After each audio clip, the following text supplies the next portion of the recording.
চাঁদপুরের মতলব উত্তর উপজেলার ৬ নম্বর কলাকান্দা ইউনিয়ন পরিষদের বিডব্লিউবির ৬৫ জন সদস্যের মাসিক সঞ্চয়কৃত টাকা ফেরত পাওয়ার দাবিতে সংবাদ সম্মেলন করেছে ভুক্তভোগীরা।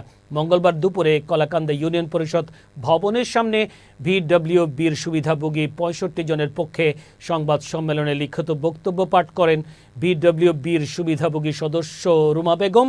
লিখিত বক্তব্যে রুমা বেগম বলেন, ২০২৩-২৪ অর্থ বছরের ভিডব্লিউবি উপকারভোগী ৬৫ জন সদস্যের ২ বছর মাসিক ২০০ টাকা করে ২,২১,৪০০ টাকা কলাকান্দা ইউনিয়ন পরিষদের পলাতক চেয়ারম্যান সোবহান সরকার শুভার নির্দেশে ডিজিটাল সেন্টারের পরিচালক আব্দুল বাতেন সৈয়াল গ্রহণ করেন।